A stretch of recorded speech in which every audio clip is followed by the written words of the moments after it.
なかったです。指3本。これ皆さん何だと思いますか？ 4 月に中学校に持ってきてくださいっていうことでした。それこれ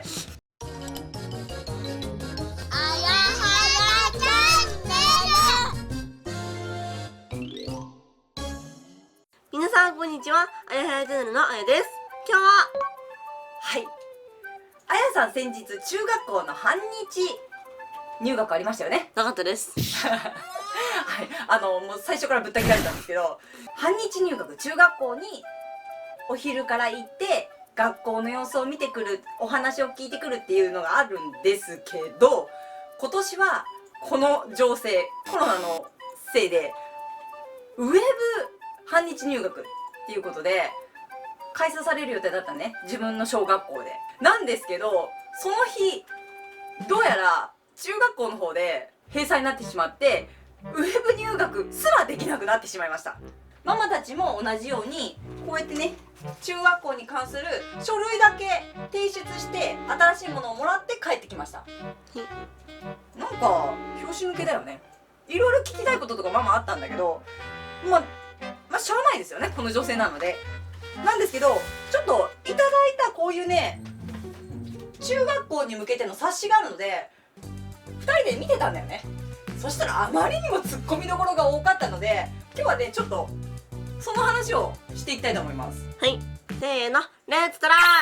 はい、じゃあサクッとお話していきましょう。あやさんさ、この話を聞いてて一番印象に残ったこと。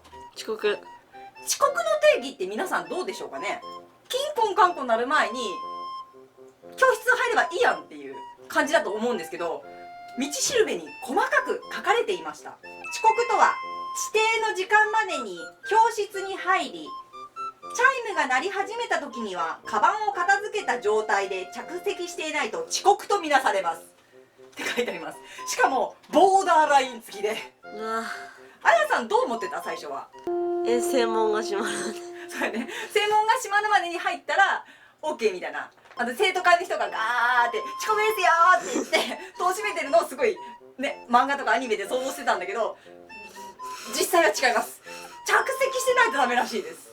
まあでもね、ママたちの頃もそれ言えばそうかなとは思うんですけど、まあ現代っ子にはえっていう現象だったみたいです。早退は午後3時40分以前に帰ると全部早退になるらしいです。覚えておいてくださいよ。3時40分ですよ。41分ならセーフですからやっぱさすが中学生だけあるんですけど、小学校は基本早引きするときはどうしますか？電話。親に電話して親が迎えに来てもらうっていう風になってます。中学校違うんですよ。親が来れないパターンがあるので、自分で家に帰って帰ったら無事に帰りましたよコールを学校にすれば OK っていうルールもあるらしいですよ。それ。あやさん、なんかあって早退するときはチャリでここに帰ってくる。いやだって多分無理だと思うんですけど、そういうこともあるらしいです。学校行く前に体調悪いで休みますっていう時、小学校の時はどうする？電話でってやる。親が直接学校に電話かけたり、プラス近所のね、やっぱ登校班の人が心配するので、親同士が事前に今日休みますからって言って連絡を入れたりします。中学校違うんです。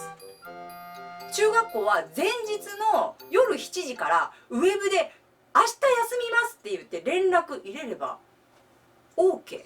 当日のある一定以降の時間であれば電話をくださいっていうことでした。今の時代すごいね。ネットだよ、ネットちょっとママびっくりしました。でも逆に言えばネットからだったら親に言わんでも子供でもできちゃうよね。怖っとか言ってちょっと思いましたけど、小学校は2時間目と3時間目の間に業間休みっていうのがあるんだよね。何分間？15分かかる。15分。普通の授業と授業の間は10分間だよね。でも業間休みはちょっと長めにあるんだよね。それっていうのは小学校っていうのは集中力が足らないので、今休憩するためにあるんですけど、中学校はもちろんありません。はい、ありません。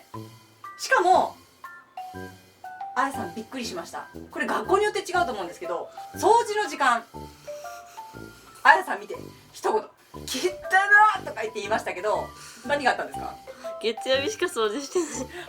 はい、日程表に月曜日しか掃除しないって書いてありました。そうだったっけ、ママたち。汚い。ちょっとびっくりしました。それだけ綺麗に使ってくださいってことなのかもしれないですね。汚れてたら自主的に掃除してくださいと。あと予定表のところに諸活動って書いてあったのね。何するのとか言って思ったら、さっき言ってた掃除、部活の日、学級の日、委員会の日っていうのがあって、部活動って毎日じゃないのってまずびっくりしました。あいさんもびっくりしたよね。でクラブによってこの曜日があってこの曜日がないんだよみたいな感じかと思ったら違うんです。今の中学校っていうかあやさんの学校、曜日が指定されてて、そこが授業のコマと一緒なんですよ。コマ数とそこに部活動をするっていう。あやさん部活動多いところはやりたくないって言ってたけど、これ見ると部活動全部一緒みたいですよ。新1年生は5月の頭から正式入部になるので、4月中はいろんなところに仮入部して決めてくださいっていうことだったんですけど、数年前から部活動への加入は希望制になってます。なんでかというと、部活動以外にも地域とか家庭において学習やスポーツクラブ、習い事してる人すっごい増えてきたんですよ。それに合わせて自分の個性や特技を伸ばせる外部のクラブ等に所属する場合、放課後や休日の部活動に参加できない場合は部活動に加入する必要はありませんっていうことです。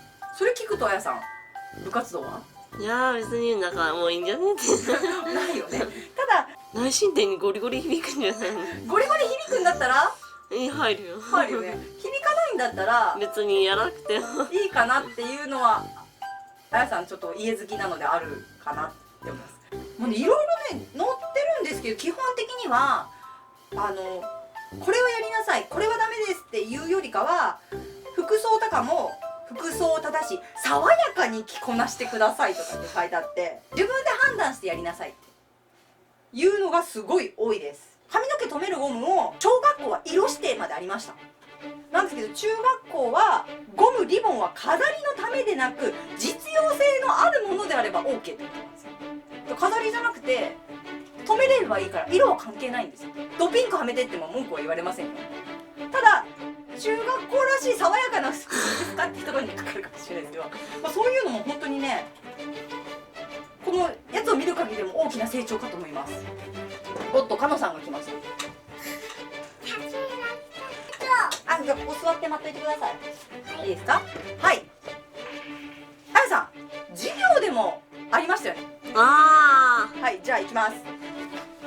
これね、パパとママとはやとあやさんでやったんだよね。話し方とかはいつもね、なんとかですとかね、つけなさいって言うんですけど、発表した人の意見に自分の意見がどうだっていうのを口で言わずに挙手でやるんですよね。小学校の時によくやったのを教えてください。まっすぐ上げてパーは意見意見です。はい、その次はグーは反対反対、チョキは付け足し。はい。この3つは使ってたんですけど、なんと中学校レベルアップしました。指3本。これ皆さん何だと思いますか？これは賛成になります。かんちゃんも上手できました。じゃあ指1本、これは何ですか？質問。はい、質問もう覚えたね。はい、よくできました。はい、この意見付け足し、賛成、質問、反対っていうこの指サインを使うらしいです。まあね、ママたちの中学校時代これ使ってましたけど、使ってる人ほとんどいませんでした。はい僕を当ててくださいっていう人も少ないですし、反対っていう人も少ないですし、小学校みたいにそんなねバンバンね意思表示する人少なかったです。なんですけど一応あるので覚えていってください。まあね、あとはちょっと言われてたのが、制服で登校してくださいっていう風に道しるべには書いてあったんですけど、学校の方ではこの病気が流行り始めてからは服を選択してほしいっていうので、制服って毎日選択できないじゃんね。なのでジャージで登校してもいいですよっていう話もあるので、今後ねどんどん流れは変わっていくと思います。最後に一ついきます。最後にこちら、さっきから読み上げてた道しるべってやつなんですけど、これ3年間使用します。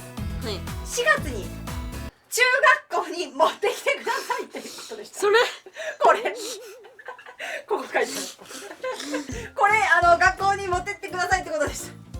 それ何毎日持ってくの？わかんない。4月の一番最初に持ってけっていう話なのか、ほらガイダンスの時にこれを見ながらこういうルールなんですよっていうのか、それともこのオタクの紙書じゃないですけどみたいに持ち歩けっていうのかわかんないですけど、持ってきてくださいとのことでした。以上、中学校のこんなルールあったのっていうお話でした。あやさん、これ聞いてどう？小学校と中学校全然違う。違うね。期待がある反面マジでっていうのも結構あったりするので、また中学校に入ったら面白い話聞かせてください。はい。きっと絶対あるから楽しみにしてるよ。この時代差がね、楽しいよね。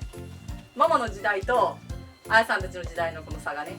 皆さんの学校の中の変わったルールはありますか？最後まで見てくれてありがとうございます。バイバーイ。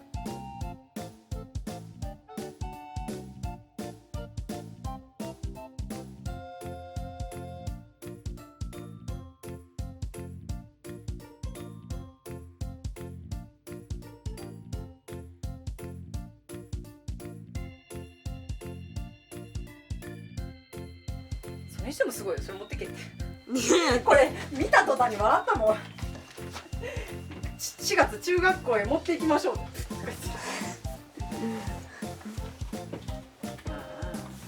3年間使用しますのが分からんて。持ってきますわ。ちょっとわからん。さあ、じゃあお買い物行きましょう。